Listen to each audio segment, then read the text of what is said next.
Thank you so much for checking out this episode, as I'm going to be getting into what is neurodivergence with someone who I am connected with in Toastmasters. She is across the pond in the UK. Just bear in mind, I'm a podcaster, video editor, podcast editor behind a mic. My expertise is audio video, not medical or mental health. If you have any questions about anything you hear on this episode today, reach out, ask, talk to your doctor, and seek opinions of the medical health field, and take everything with a grain of salt. Here, do your own research, do your own thinking, and with that being said, let's get on with the episode. It can be good, but when it comes to focus, it is a challenge. And sometimes I might be reading something, and then my brain will be like, oh, you've got to do this, you've got to do that, you've got to do this, you've got to do that. And a lot of times I prefer to have things printed out. So I'll have things printed out on coloured paper, because that helps me focus so much more than if it was on, say, white paper. So there's little things that can help make it a lot easier. And I think one of the things that I've been doing with my maths is... Hey there, tech enthusiasts. Welcome to Tech Time with Sweet Tea, the podcast where we dive deep into the world of technology and how it can either serve you or, well, not serve you. Here is your host, Sweet Tea, and he's on a mission to help you harness the power of tech in your life. Join him as he chats with people about their tech journeys. From the latest gadgets to digital dilemmas, we'll explore it all. So grab your favorite device, hit that play button, and let's keep it real in the world of tech. Tech Time with Sweet Tea is here to help you stay plugged in and empowered. Let's get started. Hello, keeping it real, podcast listeners, and watching if you're watching on the YouTube and elsewhere that's available on video. I'm back with you here, and for this month, as you know, I release one episode a month, and this time I'm talking across the pond. Natalie, I welcome Natalie from one of my Toastmasters club, another connection I have through Toastmasters, and here she is now. Welcome, Natalie. Thank you, Tommy. Good morning. It's morning across the pond, and it's around 11 o'clock at night here. So she's living a little bit of the future there, futuristic technology. So what are you excited about today on this Monday morning in the UK, Natalie? Well, it's a bank holiday, because I know in the US you don't have bank holidays as half as much as us guys over the pond. So I haven't got work, so I can be nice and chilled today. But then I've got uni tomorrow, so can't be too lazy today. Get some basic questions out of the way, some easy questions that just good to know for listeners, audience. Who are you and what do you do? So my name is Natalie Thomas, and I live on the Isle of Wight in the United Kingdom. So for your American audience, if you imagine the UK mainland, there's a nice little island just off in the Solent. I live there. The Isle of Wight's got a population of around 140,000 people, and I live in a village of around 5,000 people. So in American standards, I live in the size of a shoebox, somewhere very little. I'm in my second year of my public health degree apprenticeship. So I'm doing my public health degree whilst working full time. I'm also a single parent. My daughter is asleep, which is awesome because I can get to do this. And I'm also a really active Toastmaster, where I've now just been re-elected as a division director in Founders District for my second year. I'm also a member of a club in District 50, hence why I know Tommy. There you go. Yeah, and you utilize heavily on the technology side. You mentioned you're a heavy active Toastmaster. How's that going for you? Like, what have you done as a Toastmaster, and where have you done it? Toastmaster's journey has just been nuts. I rely on technology because I am a virtual Toastmaster, because as I've said to you, a lot of people, because all of the clubs are on the mainland, and being a single parent and having to rely on ferries, if I went to a club on the mainland, what finished at 9 o'clock, I'd struggle to get home. I'd struggle for childcare.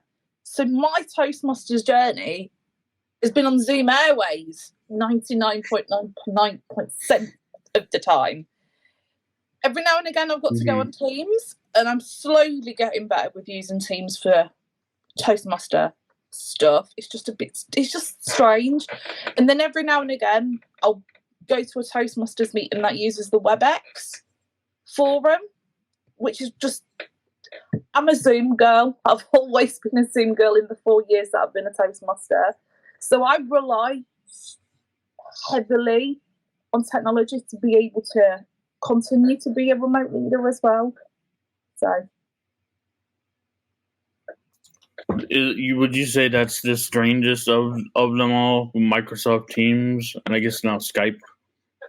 I've never done Skype when it comes to Toastmasters. I would say Teams, but I think where I use Teams at work, I've got better since I've used it more at work for using Toastmasters. But I think the problem that I have is just making sure it works on my tablet, because when I'm in a Toastmasters meeting, I prefer to stand up, much as I'm sat down right now, because I think it's one of those things that in the corporate world you sit down to present, but if I was in person, I'd be standing up to present. So why can't I stand up to present, even though I'm an onliner?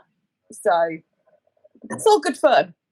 One of my clubs is 100% virtual, and it's just a matter of I put a webcam or a camera up on a tripod, and you can set it up, and I've done it where I had a stand up speech and everything. I don't do that too often, but I should bust out the tripod more often now.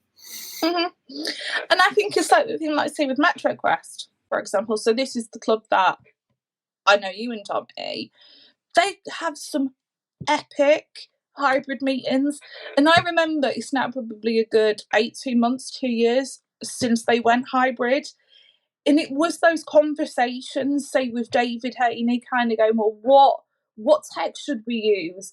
What internet boosters should we use? And just all of those things to be able to connect those people that will be in person, in allowing those other members that might be out of state or like me out of the country, the chance to actually come together. So I think technology plays a huge part in like the virtual hybrid Toastmasters world. I think without a doubt that technology, when you talk about the world, when just you go back 10 years ago, and we had to deal with the phones and long distance calling or air cards. My dad was overseas, and in order to call him, I wish we had iPhones or WhatsApp now, where as long as you have internet, it's free. You no need for an air card. But as we advance and we go further down through these years, we get more connected. And one of my questions is leading into one of the big conversations that I reach out to you about, leading into like the neurodivergent stuff and ADD.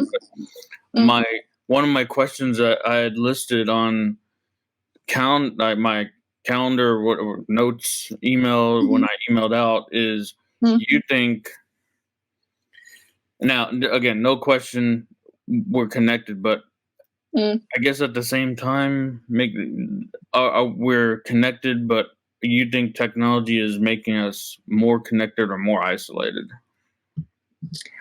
I would say both, because I think when it comes to connection, so my 9-year-old Gia is learning about South America in school, and I messaged a teacher kind of going, could I get her to have some interviews with a few of my Toastmaster friends. And she was like, yes, absolutely. I was like, game on. So I messaged my Toastmaster friend who lives in Peru, who's currently one of my area directors, who is moving on to be a remote PQD next year. He lives in Lima, Peru. I was able to go, okay, Gia, I've got you somebody who lives in Peru. Go and have a conversation. Did that over Zoom. And then one of my Toastmaster friends who lives in Toronto, who's from Trinidad, same principle, could use Zoom for Gia to have that conversation with some real people that have got that real life lived experience of living in that location. But I think on the flip side, when it comes to isolation, oh God, you can get so isolated with technology, because I think if you haven't got that new phone and you might have, say, an iPhone 11, when you kind of look at young people, you'll have that social isolation to go, we're the kids that have got the new stuff, whereas the other kids might have the older stuff. But then I look at it of reality, and I kind of think, should young people aged, say, between 11 to 15, should they have 500 to 600 pound phones? No, they shouldn't, because half of the time they'll lose it, they'll break it, they'll be clumsy. Look at my 9-year-old, and she's clumsy as anything. And I kind of think, why? But that's a societal thing, because I look back to when I was a teenager. I had my first phone when I was 16, yet my 9-year-old will probably have a phone within the next year. So I definitely think technology is amazing for some things, but equally bad in some others, because I don't know what it's like in the US with younger children, but I could be going around the county town of the Isle of Wight on a weekend, and I could see so many younger children, so I would say kids between 2 to 3, with an iPad in their face. And you kind of think we're going to have a generation of kids that'll have square eyes and they won't have the foggiest how to communicate. But then you kind of put it in that principle of when they've become parents, they're not going to have a clue how to communicate with their children because they've had a tablet and technology rammed in their face. Quite controversial, but you kind of think from that population perspective, technology is having a huge impact on a lot of people, and I kind of think we've got to do something before these technological children become parents, because of that lack of nurturing and conversation you would have with your kids when you haven't got technology there. So there you go. Yeah, as continuing on, and what I heard you saying a lot there, and there's a lot to dive in there, and with as technology advances more and more, as I'm getting my cord situated, I have a lot of things going on. Like as we mentioned with technology, a lot of things going on, and I always I'd say use technology as a tool for good, and maybe not so much as for the not good. Use it for good. If that makes any sense. Mm-hmm. And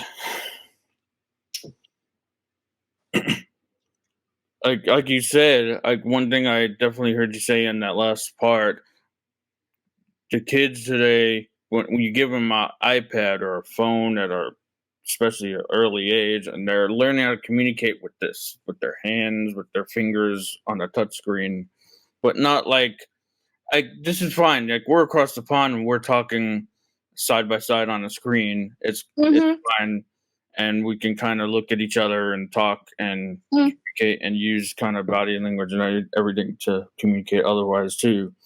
But it's learning to communicate both ways.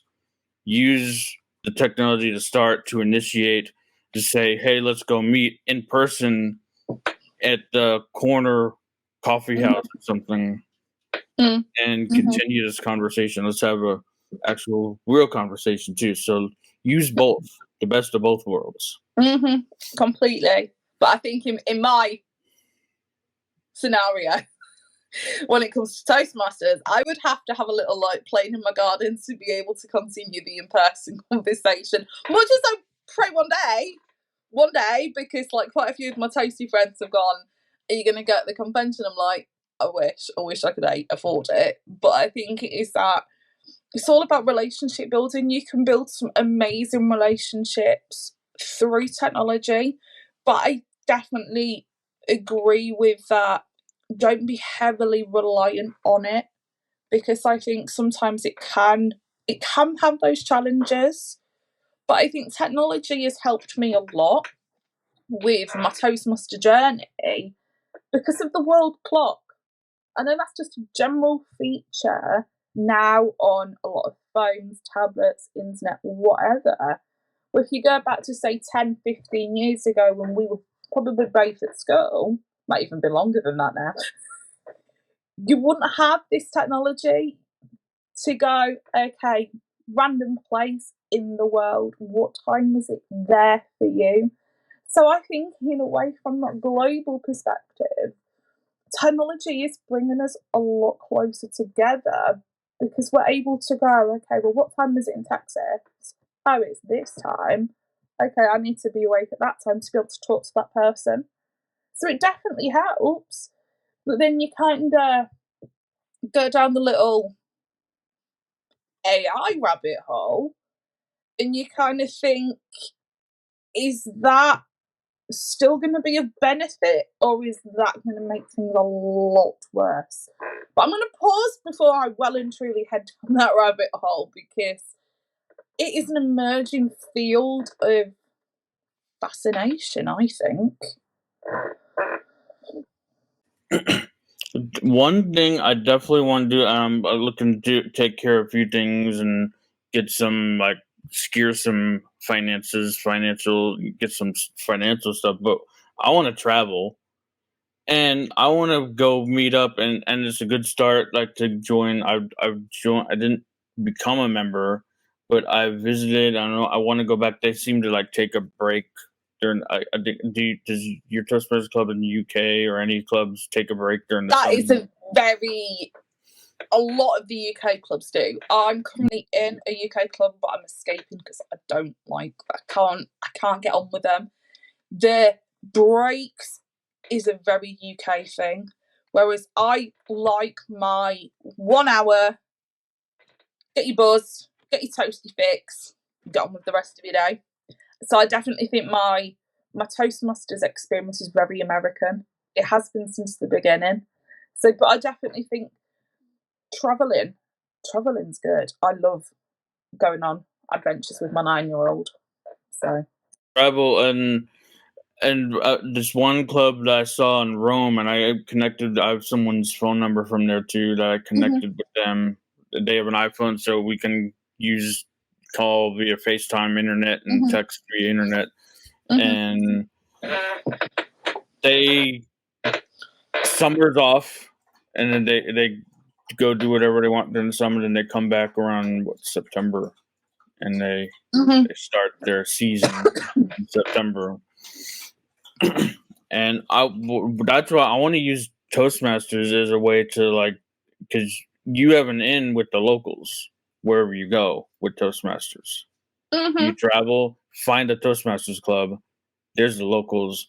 They'll know the best places to eat and where to go. And 100%, 100%. And I think in a way it's amazing, like for the US type of thing, that I'm in clubs over on the east, in the middle, and on the west. So if I ever rob a bank and have enough money to go to the US, I'm cool. I can have the best of Texas, DC, and Orange County. So I've got it covered.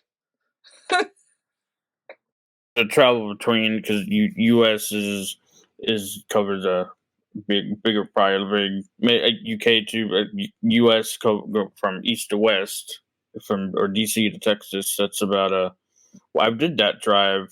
At least I went to Virginia. We did a Virginia drive, and that was, to get there was probably about 17 hours to drive. That is nuts. And I think that's one of those other benefits that technology has been able to do for a lot of other Toastmasters is you get to meet people that you'd never get that contact with. You'd get to learn about places you would never get the chance to unless you go there and pay however much it costs to actually go to the US. And you become a lot more familiar with those communities. Like, I've learned there's like Starbucks and like McDonald's everywhere, USA. And I think it's great. Technology can bring you so much closer culturally than 10, 20 years ago. So this is so far. Usually I like, in all my shows, I like to, as I'm pulling up our next topic of question for this episode, I'm pulling it up right now as I speak. I usually like to either one of, this time we went the other. I like to push the School of Greatness, Lewis Howes, which is the inspiration for me starting this Keeping It Real podcast back in October 2017. But so far we pushed up and talked up a lot of Toastmasters and a lot of great things. Technology, Toastmasters, traveling, I love that, traveling Toastmasters. So we've been pushing Toastmasters, which is great, a great thing. But I want to get into something that we also discussed, that you brought up, that you would like to talk about, and look away from my screen because I know, look at the camera. But I have to look it away to get this set up. You're fine. And pull this up here. So it's this right here. So this topic that you wanted to bring up, what does it mean to be neurodivergent, from verywellmind.com?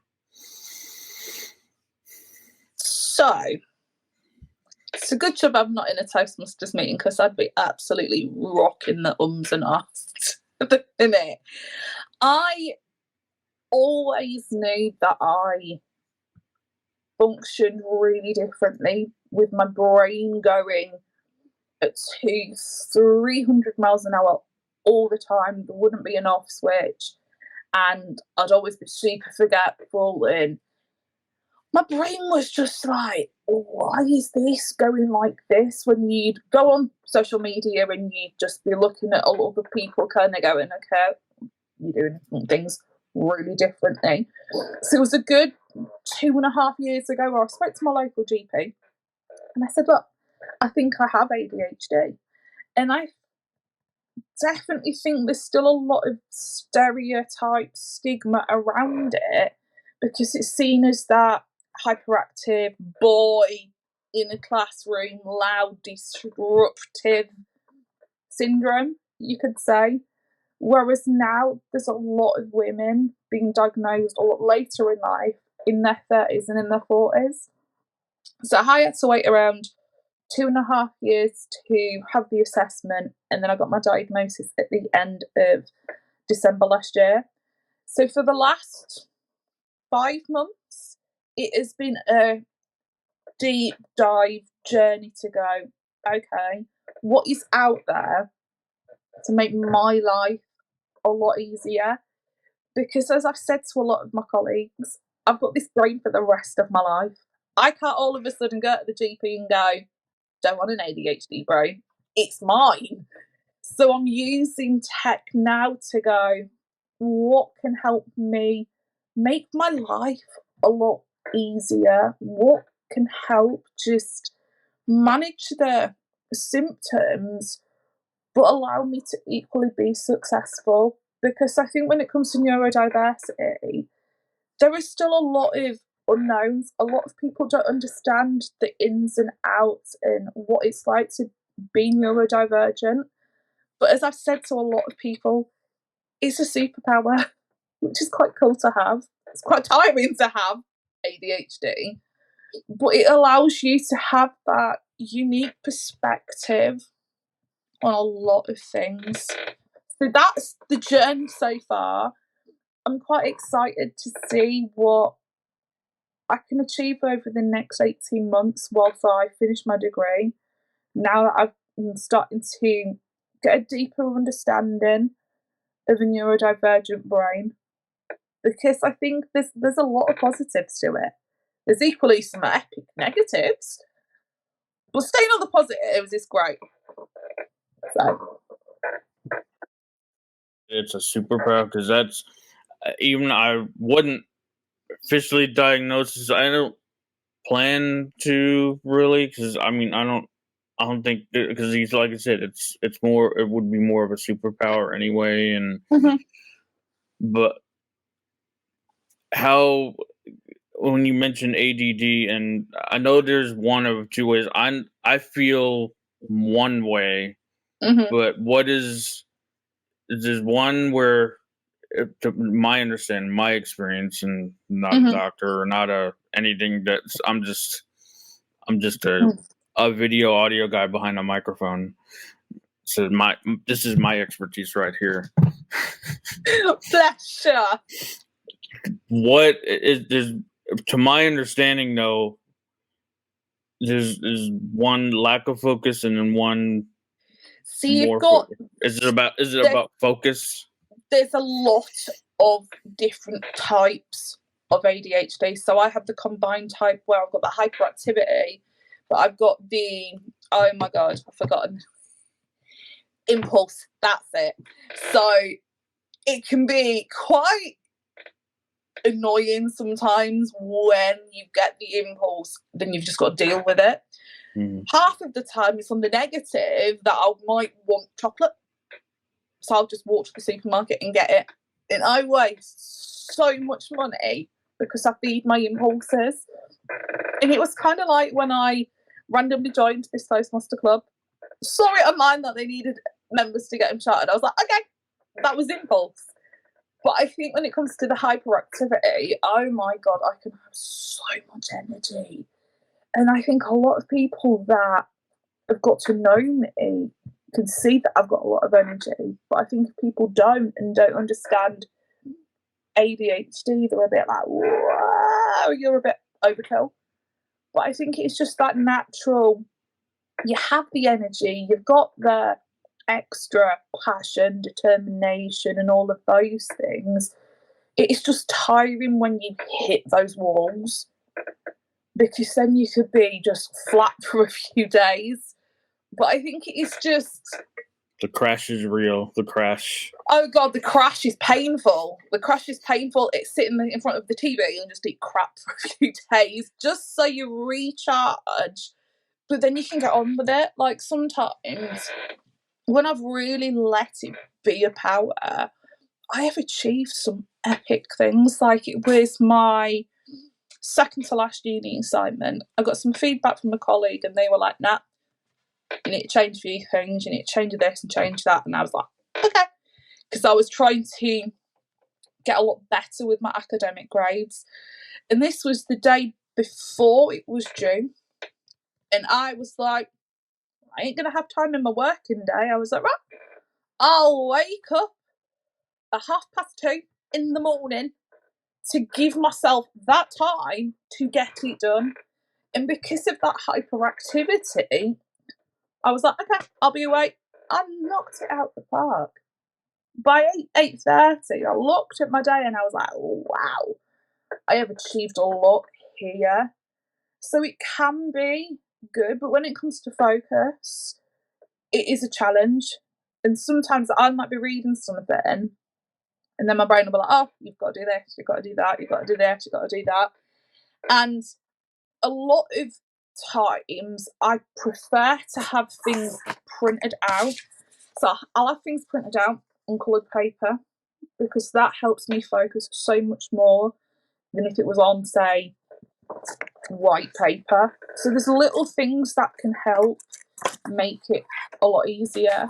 And I think one of the things that I've been doing with my maths is getting, have I got any, no, I haven't got any, but I'll explain with a post-it note. You might have your text there, and I'll just cover up bits that I don't need to see, so I'm able to focus. But that you can do without tech, but you can also do it with tech. On Microsoft Word, there is the function on the immersive reader of doing your line spacing. So it can block out all of your page, but then it can also help you if you wanted to just pay attention to one line. It'll only show you one line, 2 line, 3 to 4. So there's a lot of emerging tech appearing for people that have ADHD or autism on a lot of the Microsoft platforms, which I think is absolutely amazing.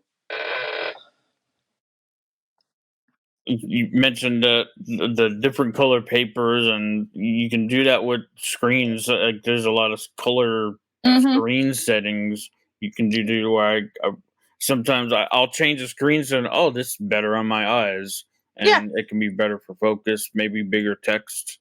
And I've noticed that a lot when I was back in school. It makes perfect sense now why, and it made perfect sense too before text, obviously with the text bigger. I see my sheet of homework paper, and then someone else would have the same thing on it was orange, or it was like an orange sheet of paper, but a different color. It makes so much sense, and I'm debating whether I'll write a Toastmaster speech about it, but I think there needs to be that further awareness around how something so simple can make such a big impact on people that think differently. Like, I was applying for something, won't explain what, but usually you call up and you say, I want to apply for X, and then they'll go, okay, we'll send it out in the post, it'll be two weeks.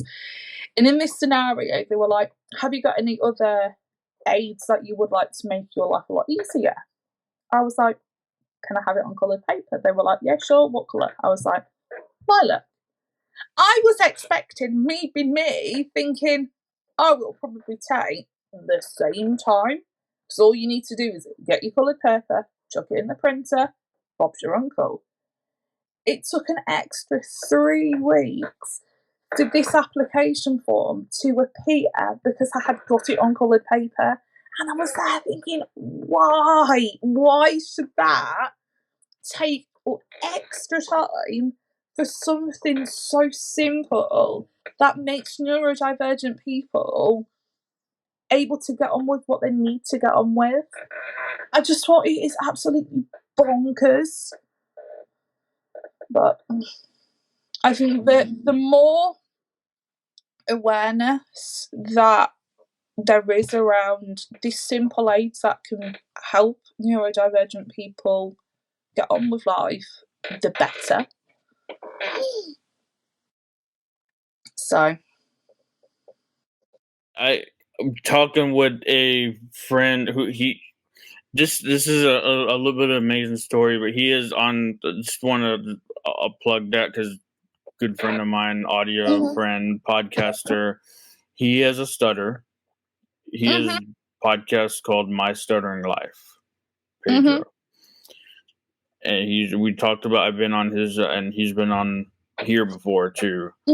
And he brings up that same point about with neurodivergent people, ADD, ADHD, hyperactive, and certain things, like you said, it took you put an application on different colored paper. It took an extra 3 weeks for the submission, or what, I forget the last word you said, an extra 3 weeks.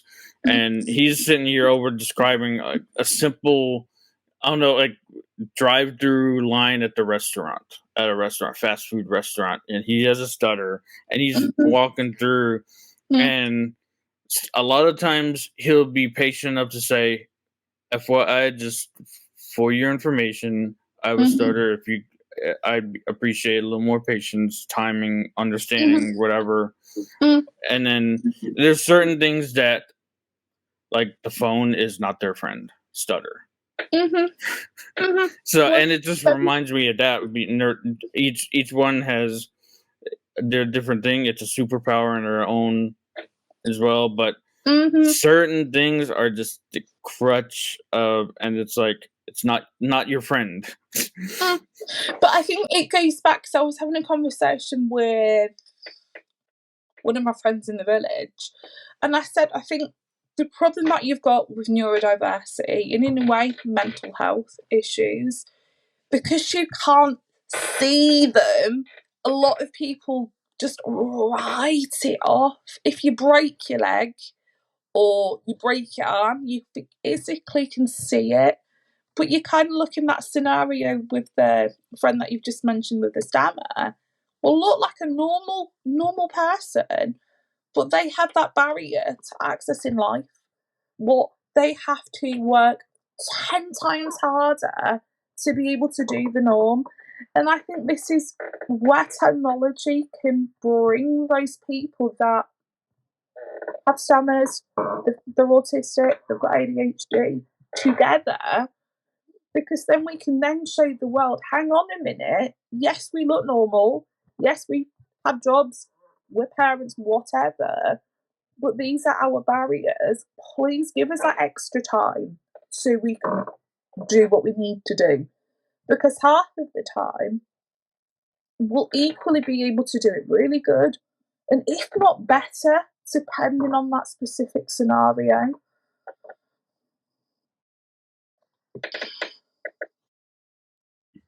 When you're saying superpower, I want to go into like technology that is good, technology that can be a crutch, as we mentioned.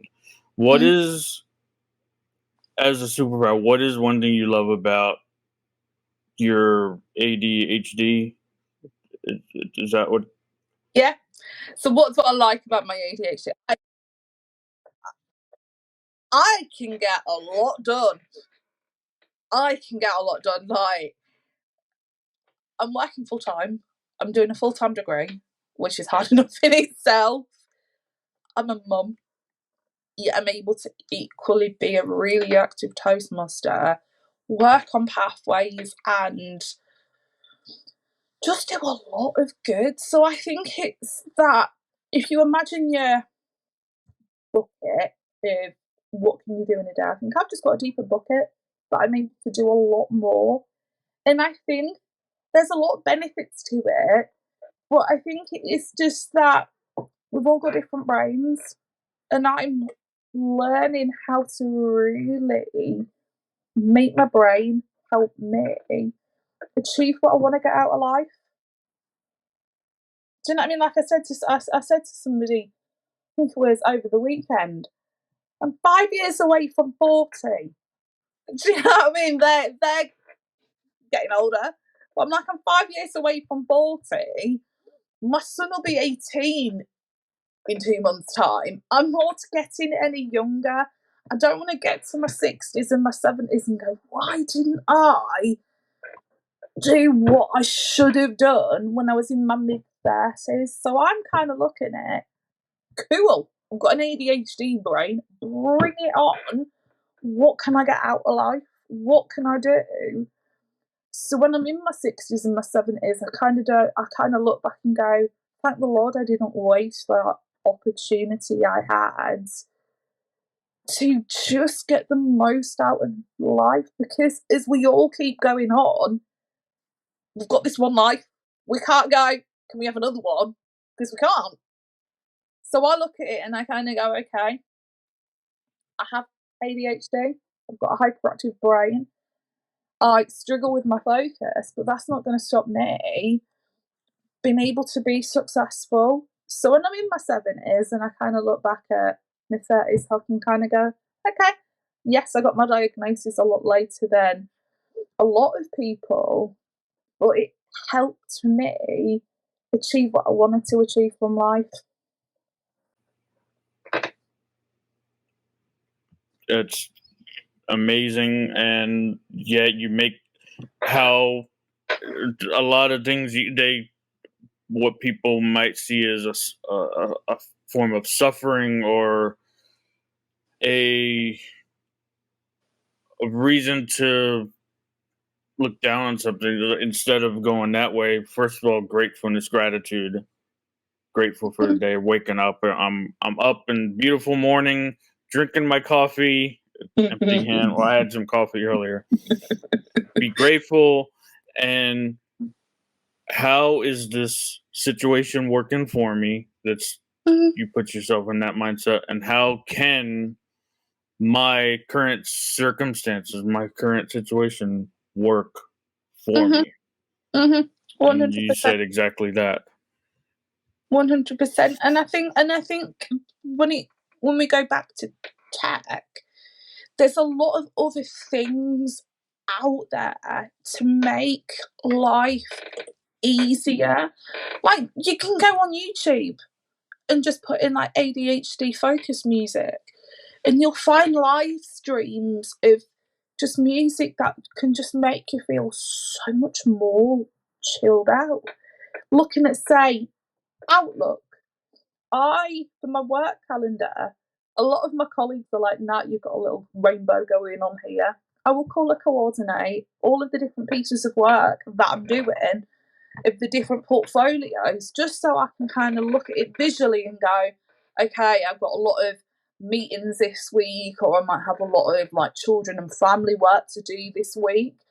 And because I am incredibly visual and I rely a lot on colour, I can see it. And a lot of people will just have one standard set blue as their calendar, whereas I've got my little rainbow because I can see it, and it helps me then look at the time that I have in my working day to go, okay, well, there's my gaps. I can have a bit of a brain break here, or I can go on my lunch there. So I think that it's a trial and error when it comes to tech, I think. And that's the fun part. Tech, like, it's not, it's fun when things work, but like the fun part is short story. And this is a speech. I gave it as probably a speech one time in Toastmasters, and back in college, and I'm doing it again in Toastmasters too. So this is the second time I'm that Sweet Tea. I got my nickname Sweet Tea in college.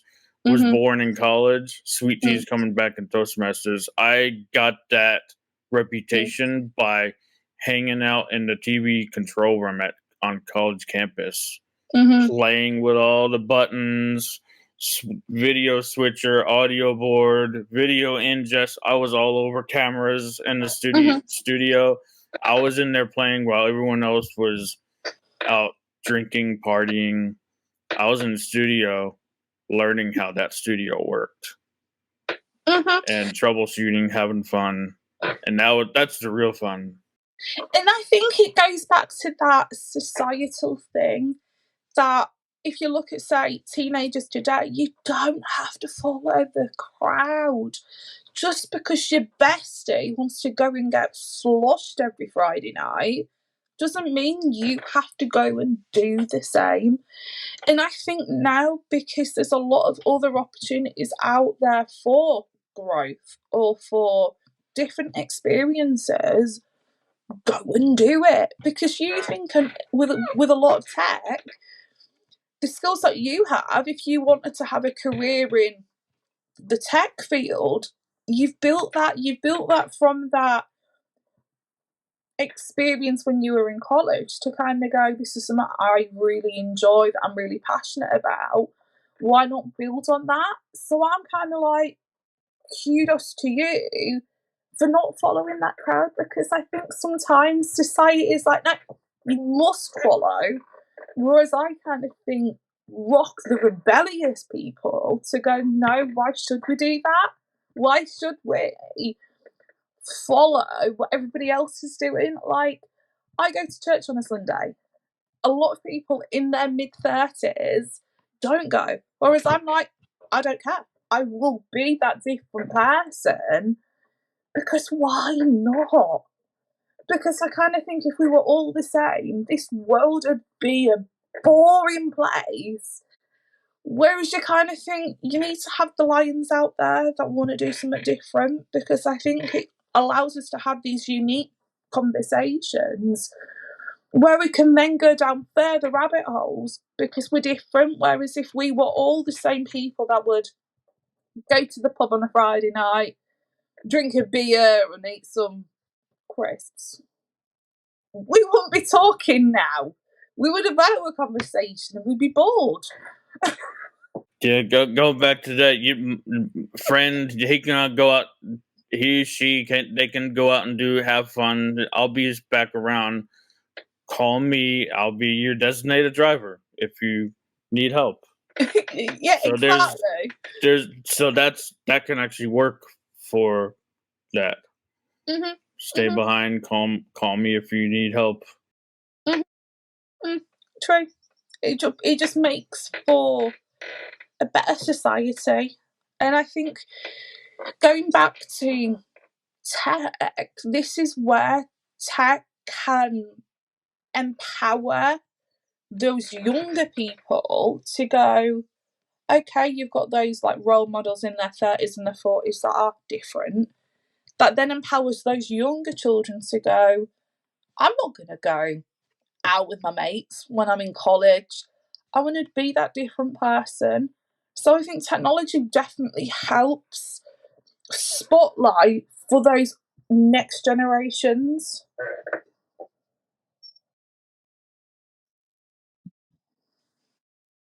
So a few questions. I want to continue. There's a lot of other stuff to talk about with this, sure, but we're getting close to wrap up point here, and I want to get into some and the questions I like to ask everyone, especially at the end. And I want to just ask: do you think to cover the isolation thing? But you think technology is making us more creative or less creative? Definitely think a lot more creative. I look at Canva. Canva's cool. And I think because I have got such a creative mind, I can just go onto Canva and I can go, okay, what do I want to create? Like, staying with the creativity, a couple of years ago when I was VPO at MetroCrest, I was creating videos on Canva. So I was able to use tech, take all of the stuff out of my brain and actually make something from that. Whereas I kind of think back in the 90s and the noughties, you just have your pen and paper to be able to go creative. Whereas now there's those tools to really maximize on those creative minds. Not as much media back then. You had magazines, you had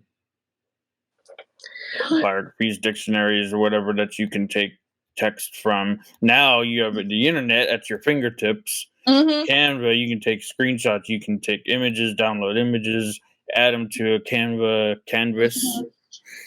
Yep. And everything, editing.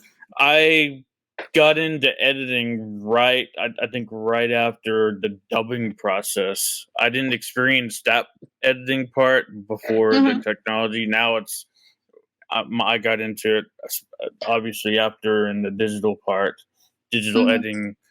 But before, you actually had to take a recording tape, and then there's another tape that you played. It was a playback tape, and then I don't know if I've heard and I've seen this. I haven't really did much with it, but there's you played the tape and then you dub onto another tape. Yeah. And then you'd have to cue it up. You have to cue. It's all queuing up. Yeah, and I think the thing with tech has emerged so much over the last 20 years. It was last year, went to a museum in London and it was called Museum of Brands. And my 9-year-old was there. And there was a part on how technology had evolved. And there was this computer back from the 90s there. So a big bulky, brick-looking thing. And my daughter was like, was that the type of computer you had when you were little? I'm like, yes, it was. We had the bricks that you'd have to do the dial-up and all of those things. And it'd be the same thing with a video.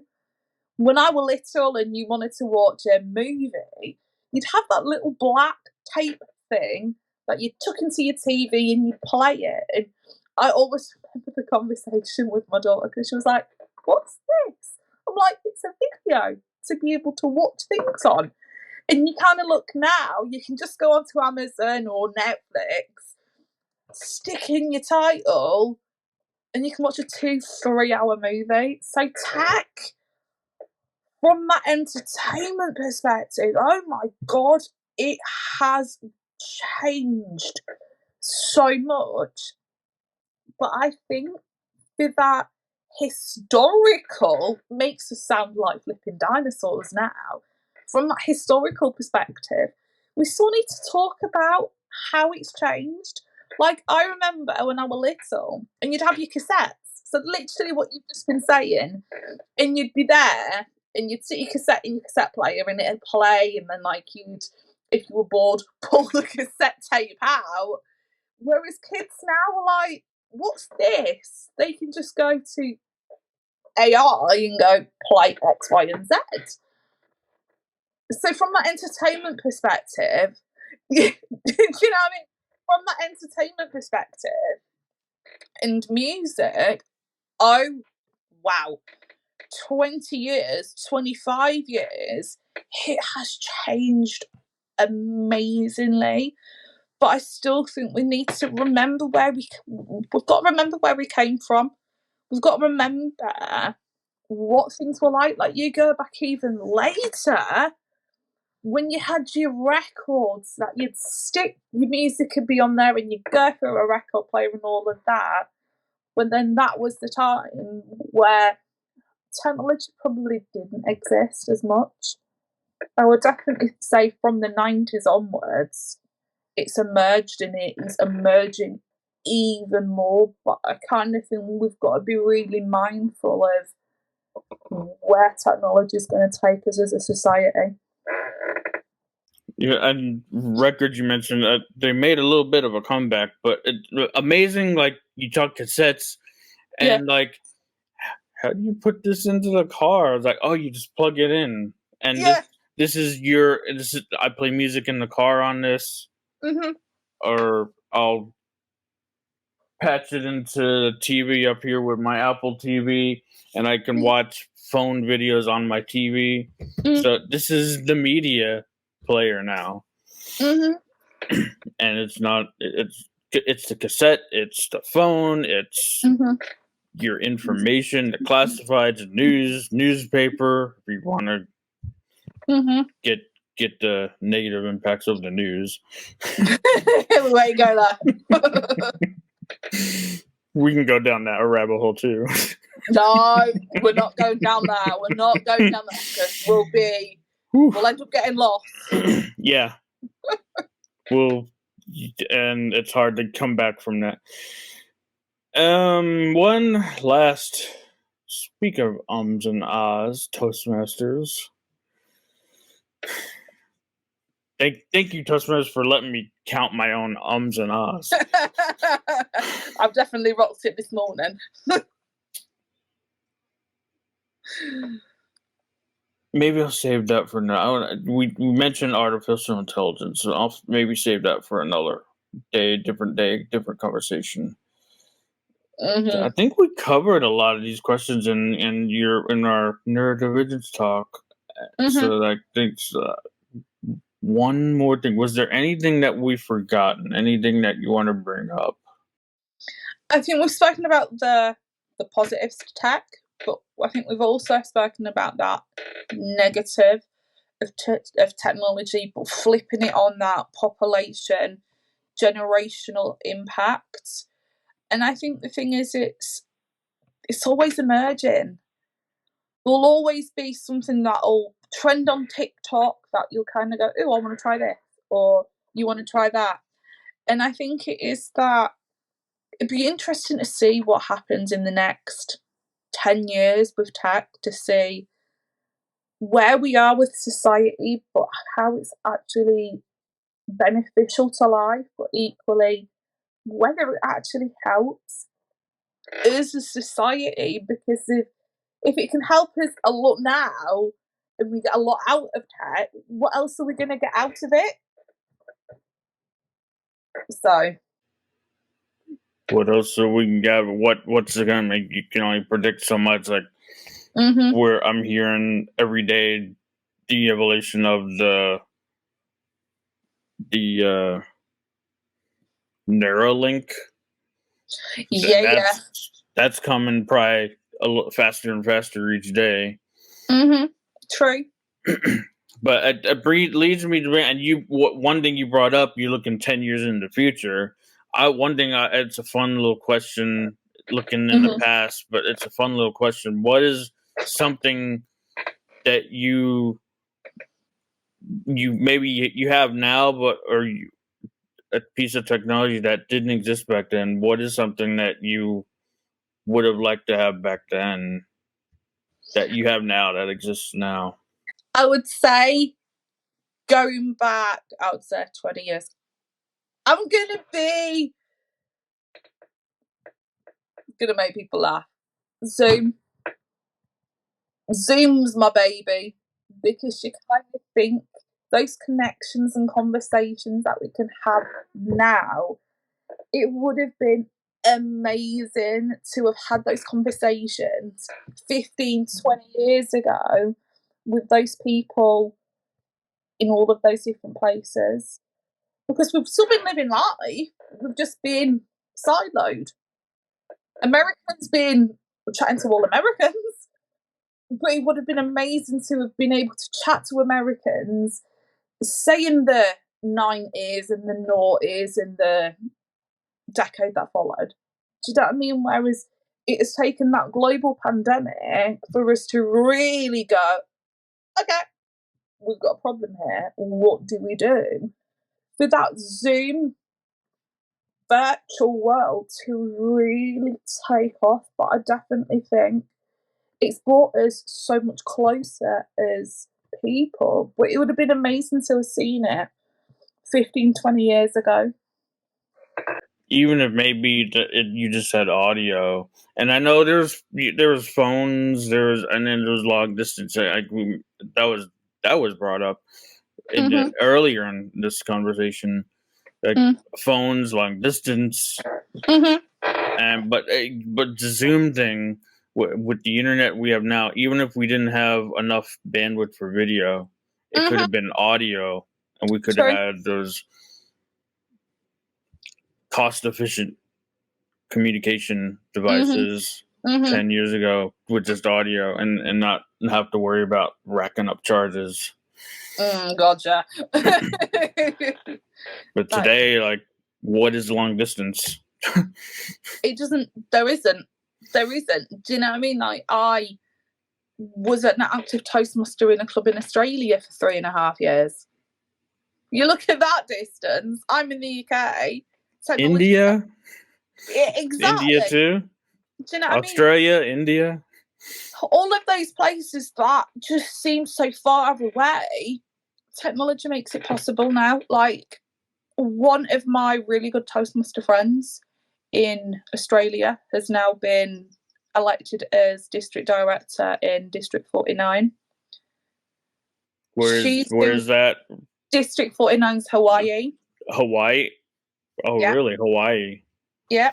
So she is using tech to absolutely prove that there is no boundaries now with the virtual world. As long as you can manipulate your time zones and you're willing to be sleep deprived, the technology in the virtual world can prove that you can be successful leaders and lead communities of people you would never have had the opportunity to have led 15, 20 years ago. So technology has some epic benefits. And I look at that specific scenario with my Toastmaster friend, And I'm excited to see what happens, because for me, as another remote leader, it empowers me to continue to kind of go, by borders, by over the pond. Let's work together. Yes, there's that time difference, but we're all here for that common agenda to be better people and to be better than we were the day before. Yes. And so I was going to go for right before I wrapped up, and I'm forgetting in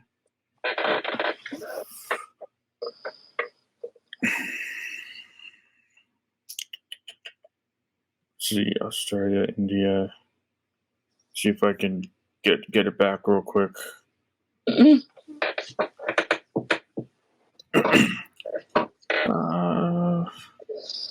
Three final bonus questions here.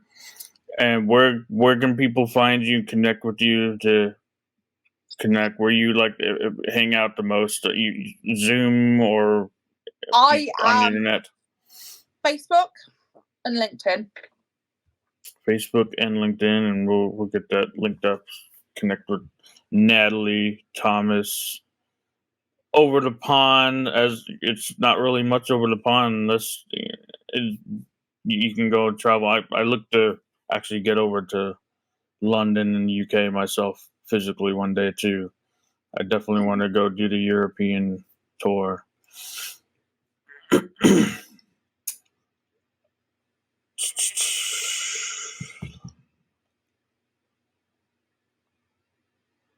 So, internet without borders.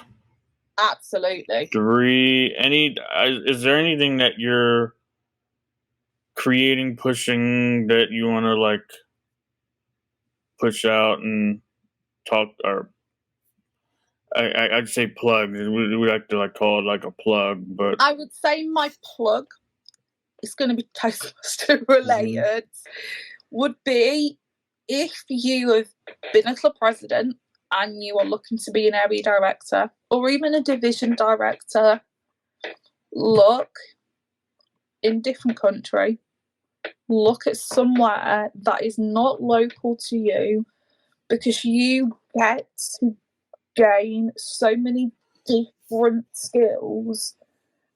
You get to learn so much more about you as a person, you as a leader. You get to learn some different communication skills, and you get to have even more fun. I have been a remote leader for 4 years because I was remote from the beginning, and I have learned so much more about me, the world, people, how we communicate. So I would say, if you want to be an area director, look at a different part of the US. So if you're in middle, look over to the west, look over to the east, because a lot of districts are looking now for area directors. And I think if clubs are online or hybrid, you can visit these clubs. You don't have to physically get in your car and drive for hours. As long as you put a Zoom or Teams link and you know what the time is depending on the time difference, you can make it happen. So there you go. And that jogged my memory there. What you mentioned, the time difference, and if you said to the quote, kind of quote, your paraphrase a little bit. If you're willing to lose the sleep, well, you don't have to lose the sleep per se. If you can find another time on your calendar that you can fit maybe a little sleep time, and you can get to sleep in a different time. You can be flexible. This whole thing, going back to the ADD thing, it adds multiple calendars. I was just the other day scheduling this conversation with you, like to this talk and this recording. I was looking on my calendar, and I noticed you can switch the time zone in my calendar, and I set it to UK. So I saw on UK time what my calendar looked like, and it was like, I'm eating breakfast at 4 or 7 p.m. according to the UK. So I see my calendar on UK time. Mm. And it's managing. One thing I like to say is getting in relationship with your calendar, and then getting relationship with multiple calendars. And it's true 100%. for if you're working with a team. 100%. Wherever they're at. True. So all good fun. Good time difference. So find what, when, where possibly it could work for you, and get it done. Schedule it, write it down, and it gets done. Whatever gets written down, we talked about in our preview. Write it down. Take the physical pen to paper. Write it down, and it gets done. Absolutely. And then but the good thing about the digital calendar is it gives you those reminders. So some bonus questions. We plugged a lot of Toastmasters. I usually talk up the School of Greatness too, but this was Toastmasters heavy, which is perfect. And wrap up questions. Try and get out of here fairly quickly here with the wrap up, because I know you have things to do in your morning. In my morning, it's after midnight to me. But how can is this where I want to go? Comes to what are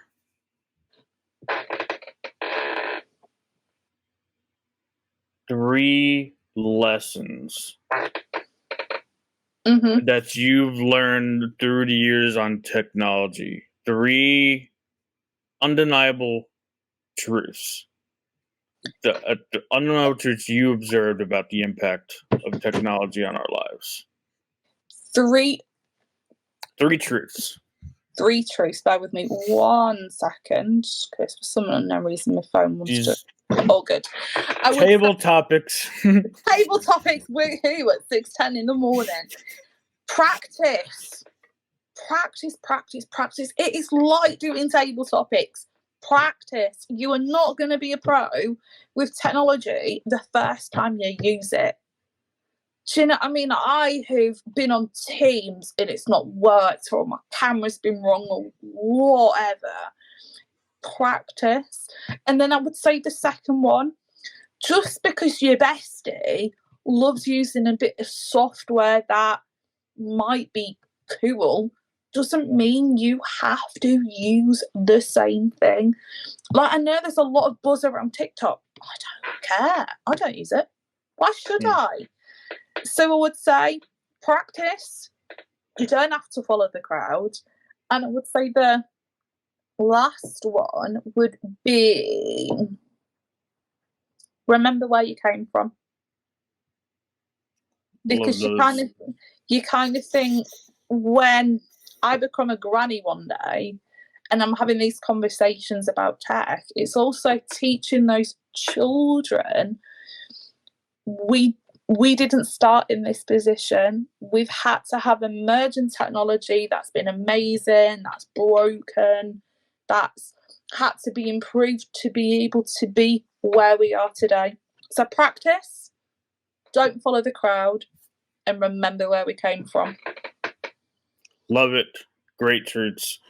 So next up, I want to go from the truths to the main points to lessons or advice you have for people when learning to handle these powerful tools of technology and responsibly, mindfully. What are three lessons of advice that you'd have? Ask questions. Ooh. But be in that safe environment to ask questions. I see so many people ask questions on big Facebook groups and they get absolutely annihilated. And I think this goes back to toasting. But if you've got a question, but you're in a Toastmasters meeting or a Toastmasters group or whatever, you're able to ask it with no judgment, with no funky stuff in the background. So I would say ask those questions, but be super mindful of where you ask them but also just see if it works. Just because 99.9% of the population want to use it doesn't mean you have to do it at the same time. So I would say those two things, ask those questions. And what works for you? Pretty much. Because I kind of look at it and I think a lot of people in their 30s and 40s, we learn old school tech when we were at school. We'd be like learning ICT of how to go on a brick computer, whereas we haven't been back to school to learn how to use modern tech. We've had to kind of go, how do we use it? What do we do? So I would say it's that culture. Or ask your kids. Oh God, the amount of times. Honestly, like sometimes I'll be using my tablet and my screen will freeze and I'm there trying to flick it to like make it work. And I'll turn around to my 9-year-old and I'm like, can you fix my tablet? And I'm there thinking to myself, oh my God, I'm asking my child to help me with tech. But it's just that funny thing of like, she knows how to do it. Like, she absolutely creases me up. She'll go onto her tablet and she'll know how to stream YouTube from her tablet to the TV. I'm like, how do you do that? Yeah, she can, yeah, she can do it. So I think it's all of those, embrace the knowledge where we have it, but also empower those that can actually help the other people. So I'm empowering those children that know and have that skill set to actually help us adults kind of get on with it. Yes, it's quite funny because the 9-year-old is helping somebody in their 30s, but it's that principle of they're growing up in such a tech-focused world that they can teach us a lot of things that we don't know. And you kind of think children are the best teachers we have because they will say it as it is. They ain't going to waffle. They're going to go, this is how you do it. So. See, is there, before I ask the final question, I want to just thank you for coming on today and talking about getting a little,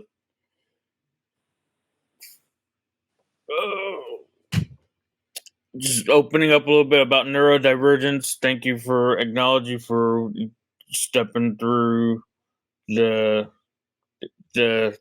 tough crashes at the end of the day sometimes. But I know it gives you have a lot of energy, and I don't think I got mentioned I talked about it in the pre-interview, but I'm the opposite. I can, like I told you this in the pre-interview, that I can focus on like multiple things at a time. So I have that extra focus. So I can maybe not as much energy. Although I'm getting more and more each day, but I can like listen here and hear the two different conversations and know what they're both saying and That's understand and probably participate in both.